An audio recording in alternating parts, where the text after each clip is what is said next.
Sebagai bagian dari akuntabilitas Kementerian Pariwisata Republik Indonesia, hari ini akan menyampaikan sejumlah capaian pada bulan Juni 2025.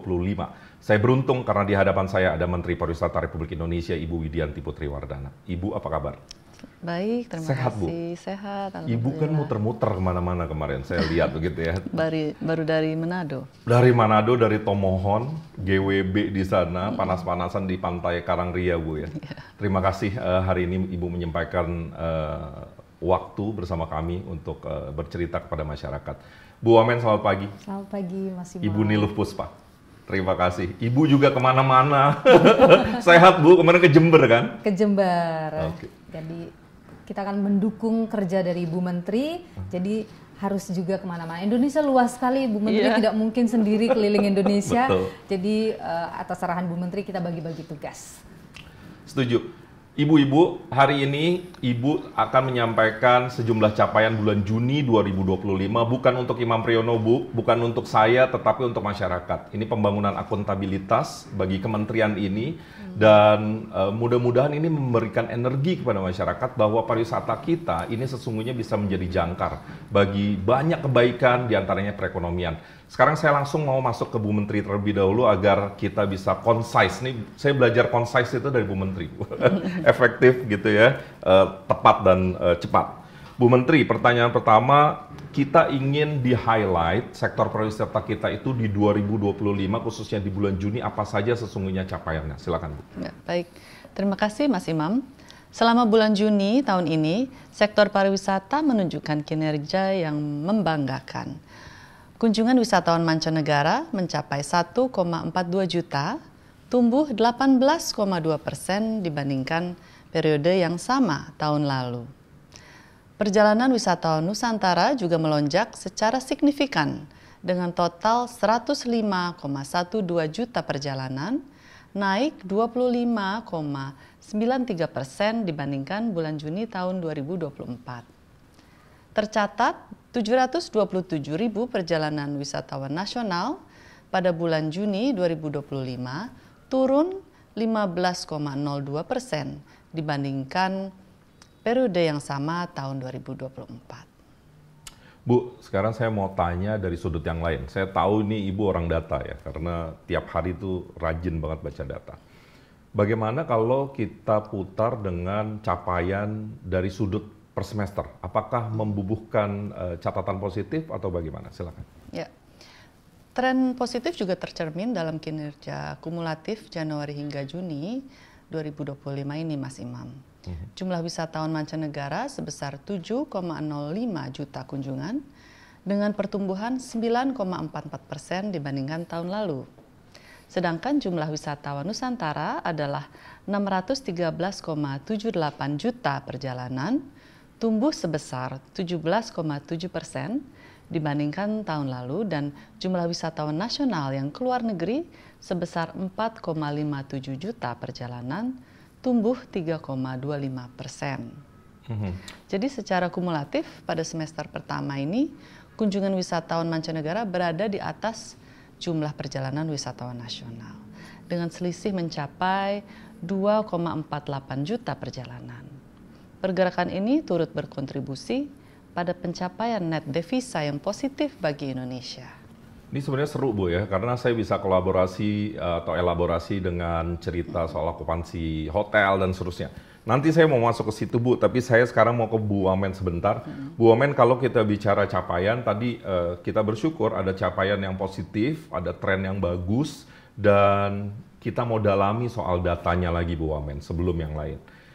Negara mana saja yang memberikan kontribusi positif terhadap peningkatan angka wisatawan mancanegara kita? Silakan. Ya, sesuai dengan data yang disampaikan oleh Bu Menteri tadi ya, itu luar biasa capaian kita di semester pertama tahun 2025 ini. Dan kalau menilik lebih dalam sekali, kita lihat bahwa ada 3 wilayah yang menyumbang wisatawan terbesar di Indonesia saat ini. Yang pertama adalah ASEAN. Kemudian yang kedua Asia selain ASEAN, dan yang ketiga adalah negara-negara yang berada di wilayah Eropa. Tentu ini juga membuat kita bisa memetakan lebih jauh kira-kira untuk semester kedua strategi pemasaran, strategi kita untuk menarik lebih banyak seperti apa, ini jadi kita bisa lebih tahu dan bisa lebih tajam lagi untuk bagaimana untuk menarik mereka lebih banyak lagi masuk ke Indonesia. Iya, iya. Seru banget ya sebenarnya kalau kita melihat ke depan tuh potensinya masih besar ya Bu Wamen ya. Bu Menteri, kalau kita bicara soal capaian wisatawan, beberapa waktu lalu Bu Menteri di-challenge misalnya oleh asosiasi. Ini logikanya bagaimana di saat catatan perjalanannya meningkat, wisatawan mancanegara, wisatawan Nusantara meningkat, tetapi di sebagian asosiasi datanya dianggap berbeda karena mereka menganggap kok data okupansi kita agak turun. Waktu itu Ibu menjawab dan mohon dielaborasi dengan capaian kinerja kita, Bu. Bagaimana sebenarnya publik memahami soal data ini? Silakan, Bu. Ya. Baik, Mas Imam. Industri perhotelan Indonesia masih dinamis perkembangannya. Pada Juni tahun ini terdapat penurunan tingkat okupansi hotel bintang sebesar 4,71 percentage point dibandingkan Juni tahun lalu. Pada periode Januari hingga Juni tahun ini terdapat penurunan sebesar 3,54 percentage point dibandingkan periode yang sama tahun lalu. Tapi menariknya, penurunan ini disinyalir bukan disebabkan oleh melemahnya minat berwisata, Mas Imam.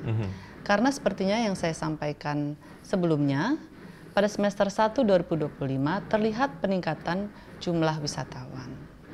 Menilik tingkat okupansi hotel bintang dan mengaitkannya dengan pertumbuhan jumlah properti yang meningkat sebesar 11,02% dan jumlah kamar yang meningkat sebesar 20,83%, terlihat bahwa jumlah kamar hotel yang terisi justru mengalami peningkatan sebesar 11,53% dibandingkan semester pertama 2024.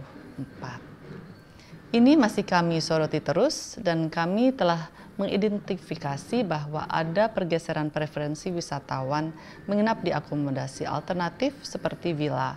Kami sebetulnya menghargai pertumbuhan usaha pariwisata lewat akomodasi alternatif. Hal ini membantu ketersediaan fasilitas akomodasi untuk wisatawan, bahkan menawarkan pengalaman menginap yang unik di destinasi.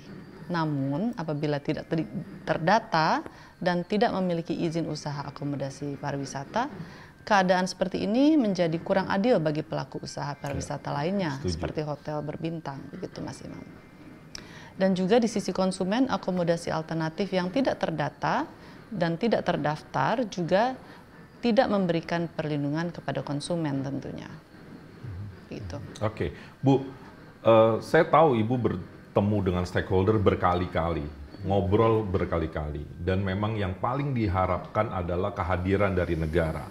Negara hadir di saat memang ada sebagian dari masyarakatnya misalnya sedang mengalami kesulitan. Kali ini yang sedang mengalami tantangan adalah teman-teman di industri perhotelan.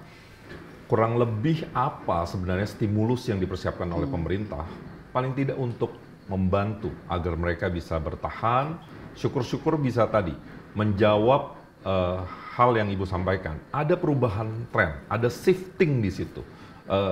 Ekosistemnya berubah, keinginan masyarakatnya berubah. Apa kurang lebih stimulus yang dipersiapkan? Ya. Silakan. Ini menarik.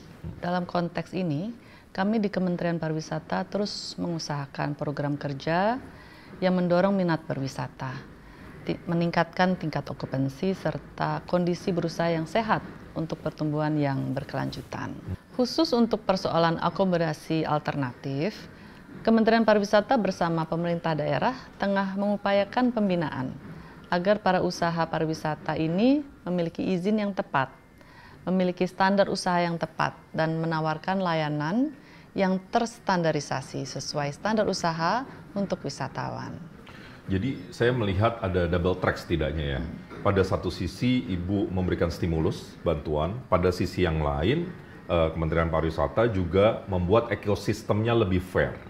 Gitu ya. Bahwa ada industri yang sudah mapan, tapi ada industri baru yang belum mapan tapi lagi rising. Tapi memang ada beberapa aturan yang mungkin belum comply. Ini juga kita minta menjadi comply. Jadi semua ekosistemnya harusnya berjalan dengan lebih adil. Ibu-ibu, sekarang saya beranjak dari hal tersebut. Saya mau masuk ke pertumbuhan ekonomi kuartal kedua 2025. Alhamdulillah kita happy, Pak Erlangga Hartarto bilang kepada publik bahwa capainya 5,12% pertumbuhannya, we are back on track di pertumbuhan di atas 5%, dan sektor pariwisata memberikan kontribusi yang signifikan. Saya minta Ibu sampaikan kepada kami, pada bagian mana kita memberikan kontribusi. Silakan Bu. Ya. Jadi begini, pada triwulan kedua 2025 ini, sektor pariwisata merupakan salah satu sektor yang berkontribusi tinggi dalam pertumbuhan PDB. Mengingat 4 dari sektor PDB menurut lapangan usaha dengan pertumbuhan tertinggi, seperti jasa lainnya, jasa perusahaan, transportasi dan pergudangan, serta akomodasi dan makan minum, turut didorong oleh aktivitas pariwisata, Mas Imam. Pertumbuhan ekonomi Indonesia pada triwulan kedua tahun ini mampu mencapai pertumbuhan yang cukup tinggi di level 5,12%. Kita patut bersyukur di tengah ketidakpastian dan geopolitik global yang penuh tantangan ini, terbukti bahwa sektor pariwisata mampu berkontribusi dan berperan sangat besar terhadap pertumbuhan ekonomi, serta menjaga daya tahan atau resiliensi perekonomian nasional.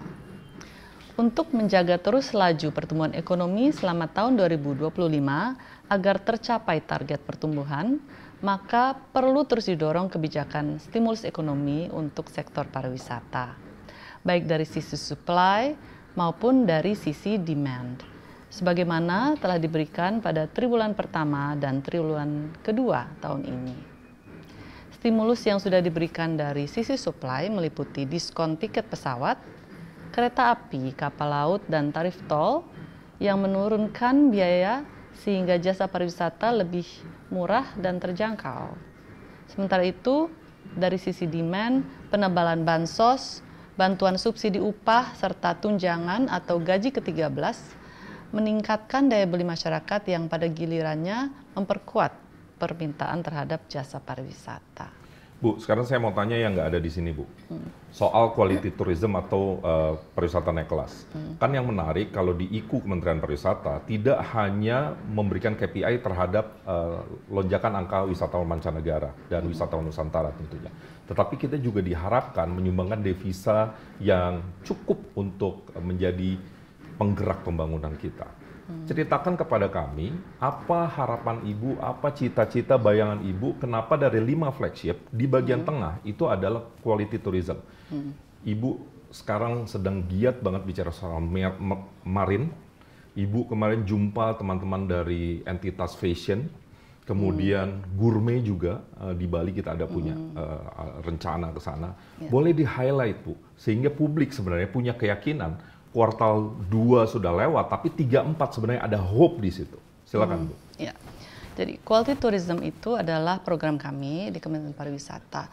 Ya, pertama adalah kita sebagai destinasi. Ya. Sebagai destinasi kita harus meningkatkan kualitas dari kebersihan dan destinasi amenitas dan fasilitas-fasilitas umumnya ya. Makanya kita punya GWB juga. Ya, nah itu satu. Nah, tapi juga quality tourism kita menyasar wisatawan yang berkualitas, artinya mereka dari negara-negara yang dengan GDP besar dan tinggi maksudnya, dan juga mereka kalau datang berwisata itu lama, Pak, bisa lebih dari seminggu, bisa 1 bulan, kemudian mereka juga berbelanja, they spend more money, they stay in a high-end hotel, makan di restoran-restoran dan lain sebagainya, jadi mereka high spender lah gitu, jadi dengan itu ASPA, average spending mereka per visit itu naik. Jadi dengan meningkatnya jumlah wisatawan dan ASPA-nya, devisa kita akan meningkat juga. Ya. Gitu. Jadi kita fokus tidak hanya pada kuantiti jumlah wisatawan, tapi juga kualitas turis itu sendiri. Bahkan daerah seperti Bali yang pariwisatanya sudah mapan, sesungguhnya masih bisa diangkat ya, Bu, kalau kualitas turismenya itu naik. Makanya sekarang ada Pelabuhan Tanjung Benoa ke depannya dan seterusnya. Itu yang diharapkan oleh Ibu. Tentu dengan adanya marina nanti ada juga untuk cruise dan yacht. Jadi sebenarnya yacht industri itu masih bisa dikembangkan lebih jauh lagi dan itu adalah high spender ya kalau yachting community itu. Nah, jadi dengan adanya yacht marina ini kita bisa meningkatkan aspa dari turis yang datang seperti itu. Ibu, saya mau satu lagi sebelum nanti saya beralih ke Bu Wamen soal Geopark Toba. Saya mau Ibu cerita soal fashion, Bu. Industri fashion ini kan sebenarnya kita ada potensinya. Banyak orang-orang hebat yang ada di industri ini, baik kutur maupun wastra dan seterusnya. Dan saya lihat Ibu ada passion ke situ dan potensinya sebenarnya besar. Trickle down efeknya besar terhadap perekonomian kita. Ceritakan inisiatif-inisiatif kita yang sedang Ibu bangun di antara bulan-bulan ini, termasuk di bulan Juni. Silakan. Jadi seperti 3 konsep yang kami fokuskan tahun ini adalah wellness, gastronomi, dan marine.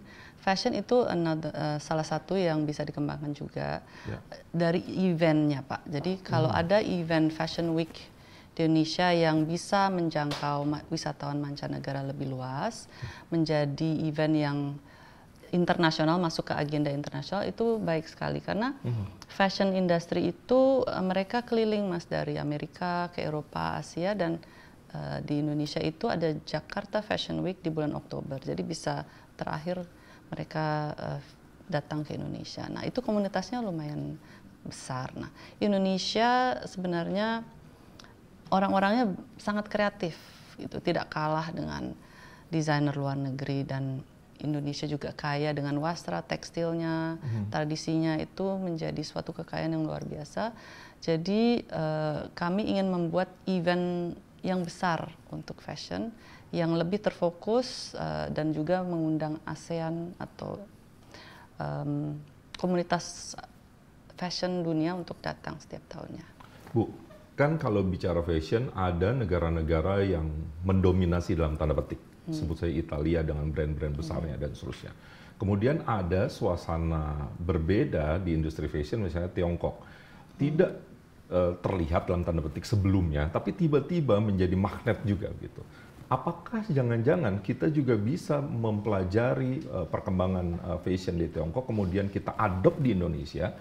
Sebut saya Jakarta yang sekarang punya semacam tagline, kita kotanya ASEAN dan seterusnya. Boleh Ibu berikan opini soal itu sedikit?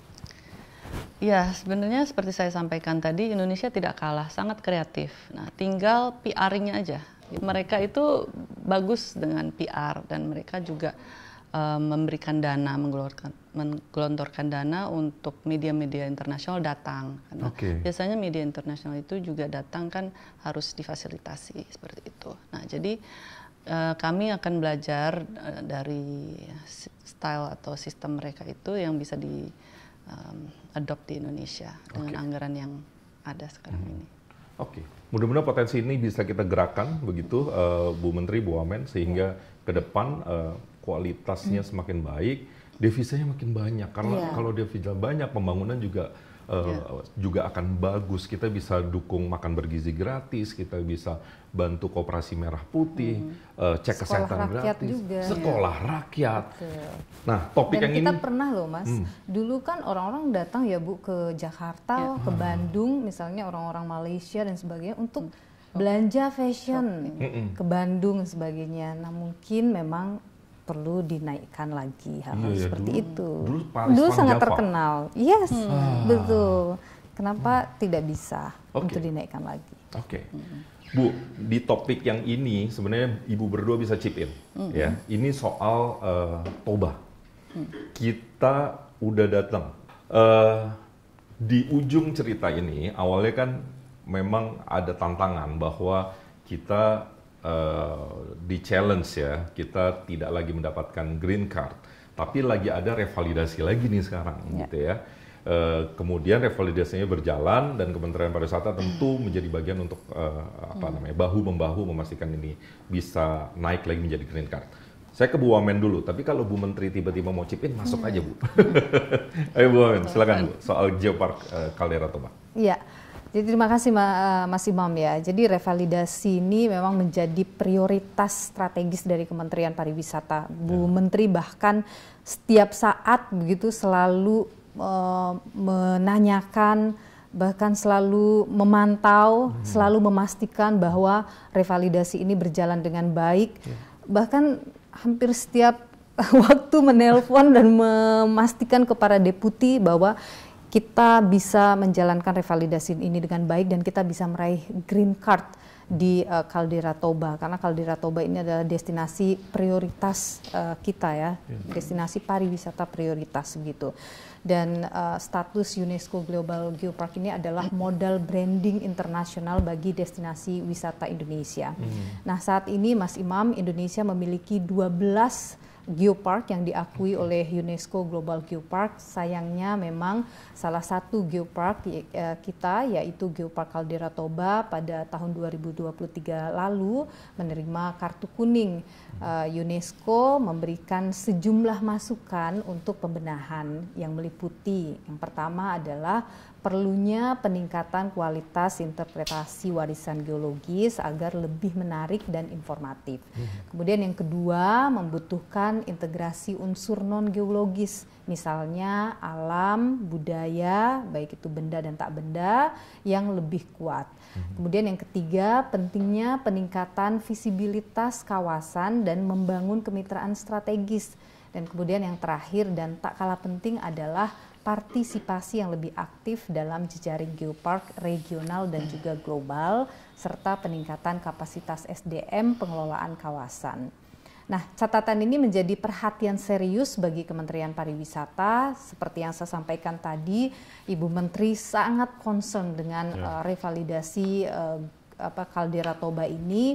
Bu Menteri datang langsung untuk melihat persiapan proses revalidasi ini, bertemu dengan Gubernur Sumatera Utara dan juga para bupati di kawasan Toba ini, dan saya juga datang ke sana diperintah langsung oleh Bu Menteri untuk rapat di sana, bertemu dengan baik itu jajaran kementerian juga dengan para bupati di sana, untuk memastikan agar kita comply dengan apa yang dikehendaki oleh UNESCO. Gitu, Mas. Bu, satu lagi Bu Wamen soal ini. Kan seringkali pemerintah itu ya semacam ya disindir. Konkretnya apa? Saya mewakili masyarakat nih. Konkretnya apa? Apa yang dibantu kan gitu kan? Apa sebenarnya yang dibantu Bu? Khususnya dari proses revalidasi, karena sebenarnya ya kalau kita mau terbuka, buka-bukaan, sebenarnya Kementerian Pariwisata itu relatif bisa dibilang paling aktif. Di tahun sebelumnya, kalau saya tidak salah ya, nanti bisa dicek ya, 50-an miliar kita investasikan di 2024. Dan sekarang di revalidasi juga Kementerian Pariwisata sebenarnya perannya juga gede gitu. Konkretnya apa Bu Wamen yang dibantu oleh Kementerian Pariwisata? Mas Imam percaya tidak, Bu Menteri itu bahkan membuat checklist loh. Detail banget. Pakai Excel. Bu Menteri itu adalah orang yang sangat detail. Bu Menteri selalu membuat checklist 1 ini, 2 ini, 3 ini. Dan itu di checklist satu persatu. Sehingga kita semua di kementerian juga harus ya memastikan juga satu persatu. Bu Menteri sangat checklist sangat detail terhadap checklist. Begitu juga kita. Jadi kalau bicara soal konkret, pasti Kementerian Pariwisata ini sangat konkret dalam mensupport begitu proses revalidasi yang kita lakukan di Caldera Toba ini ya. Seperti sebagaimana yang sudah Bu Menteri katakan juga ya, kita sangat optimis bahwa Toba ini bisa kembali meraih green card. Jadi ada beberapa hal yang Kementerian Pariwisata dukung begitu secara untuk perbaikan secara fundamental. Pertama, kita sudah melakukan seminar nasional pengelolaan geopark pada 12 Juni 2025. Kemudian rapat koordinasi persiapan revalidasi bersama dengan 7 kepala daerah pada 30 Juni 2025. Nah, kita juga menyelenggarakan yang namanya The First International Conference Geotourism Destination Toba Caldera UNESCO Global Geopark 2025 pada 8 Juli 2025 yang dihadiri oleh peserta dari Indonesia, Malaysia, dan Korea Selatan, dan ini Mas Imam dihadiri langsung oleh Ibu Menteri pada saat itu, serta pra-revalidasi dengan asesor independen dari Korea Selatan pada 11 hingga 15 Juli 2025 yang di antara tanggal itu saya sempat hadiri juga. Kemudian revalidasi ini sudah berlangsung Mas Imam pada tanggal 21 hingga 25 Juli 2025 lalu. Tim asesor ini sudah mengunjungi geosite, sekolah, dan fasilitas wisata di sekitar kawasan Geopark Caldera Toba. Tim ini juga kita sangat bersyukur ya karena mereka memberikan kesan yang positif pada upaya perbaikan yang sudah dilakukan. Kementerian Pariwisata juga mengapresiasi upaya lintas kementerian dan lembaga dalam mendukung revalidasi ini, termasuk peta interpretasi oleh Kementerian ESDM dan juga pengumuman penerbangan oleh Kementerian Perhubungan, Mas Imam.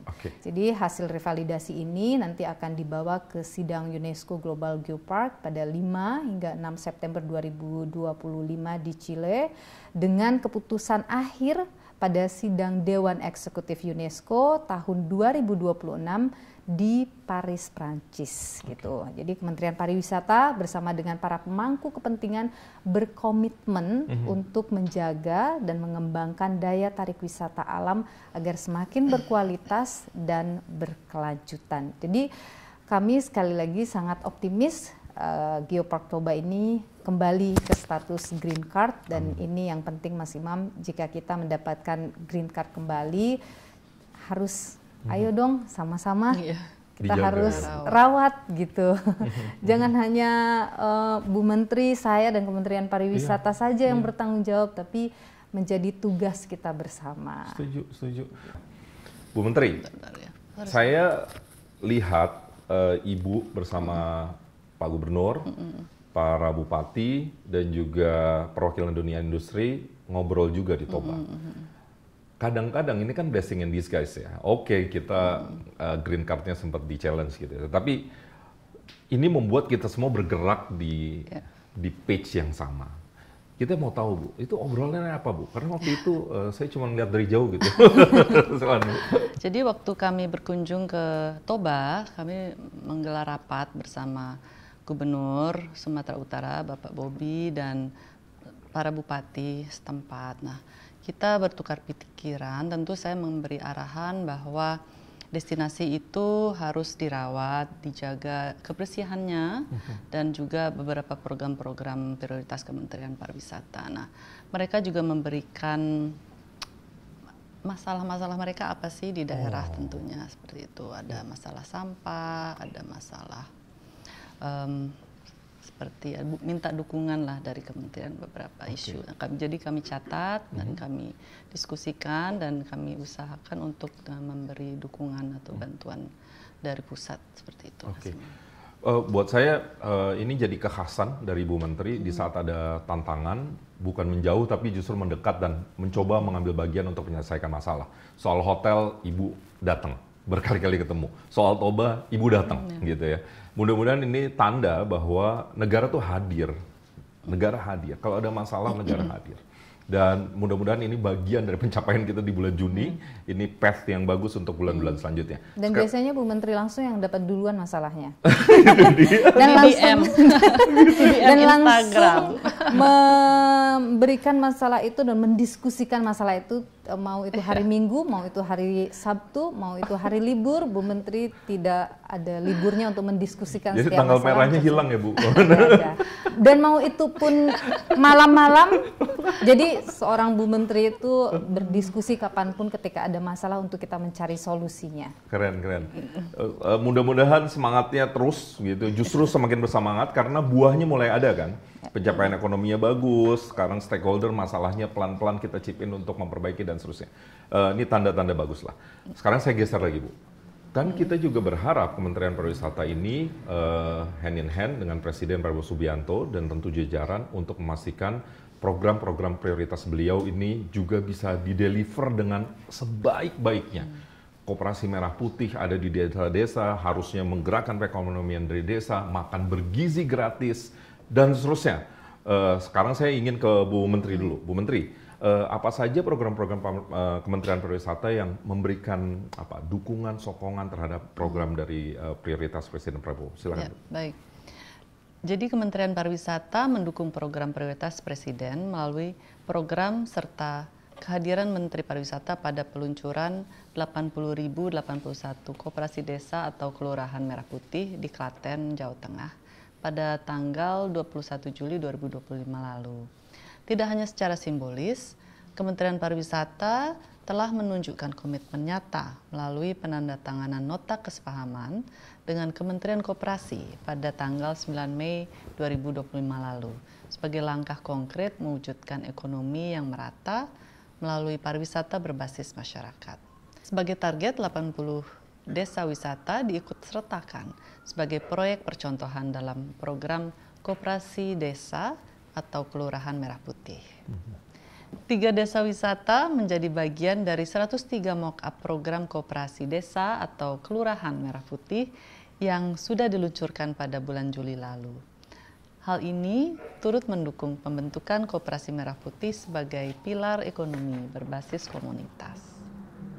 Oke, sekarang saya mau beralih lagi. Ini karena Kementerian Pariwisata juga banyak yang dikerjakan. Salah satunya adalah KEN, Karisma Event Nusantara.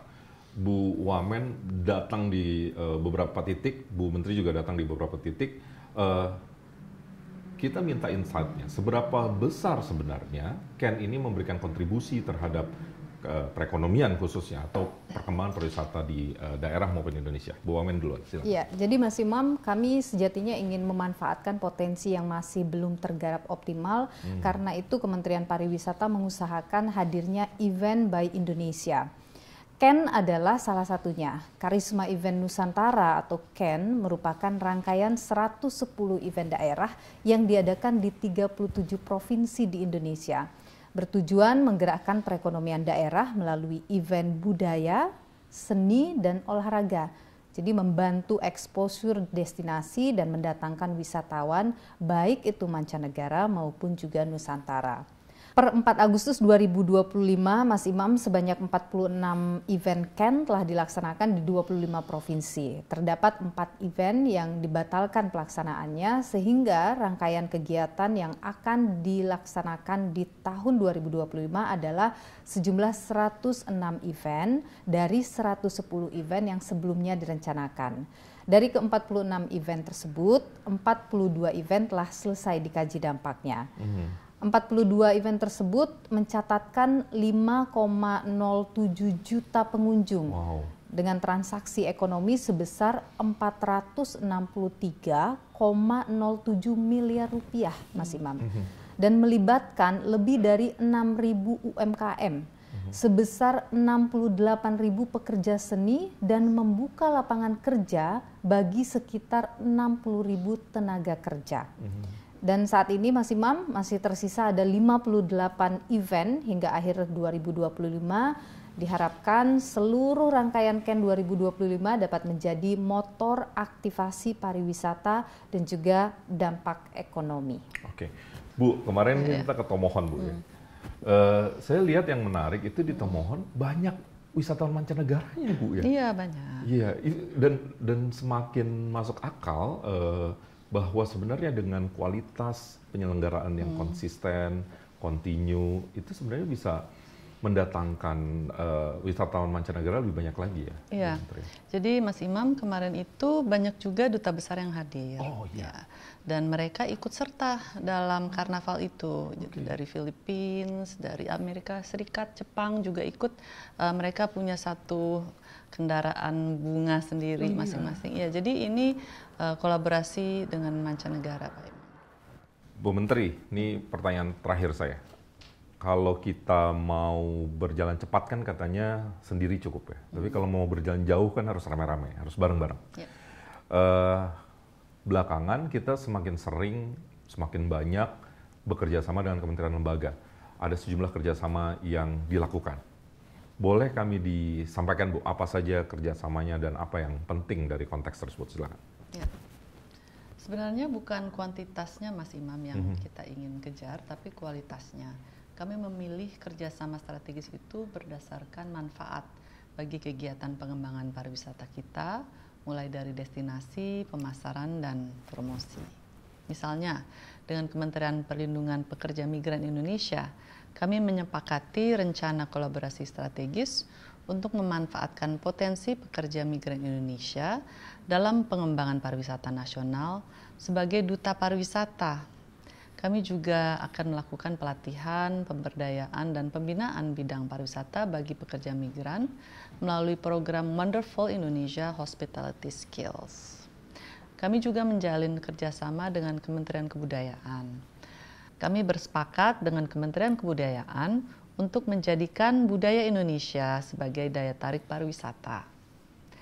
Melalui nota kesepahaman ini diharapkan tercipta kolaborasi yang erat antara sektor pariwisata dan kebudayaan. Salah satunya, gagasan yang disorot adalah penyelenggaraan kegiatan budaya sebagai bagian dari program Event by Indonesia yang menjadi bentuk upaya konkret untuk mengoptimalkan peran budaya dalam pariwisata nasional. Bu Menteri, Bu Wamen, terima kasih atas kesempatan wawancara pada kesempatan kali ini. Kami berdoa ibu-ibu sehat, bersemangat, terus memberikan energi kepada bangsa besar ini, bahwa perjalanan mudah-mudahan akan semakin seru, begitu ya, akan semakin menarik. Dan saya dari tadi tuh berulang kali bilang bahwa negara hadir.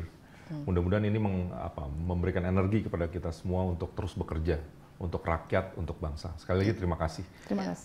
Teman-teman yang menyaksikan, terima kasih sudah menyaksikan. Ini wawancara kami dengan Menteri Pariwisata Republik Indonesia, Ibu Widianti Putriwardana, dan bersama Wakil Menteri Pariwisata Republik Indonesia, Ibu Niluh Puspa. Terima kasih atas perhatian, sampai jumpa lagi pada kesempatan selanjutnya.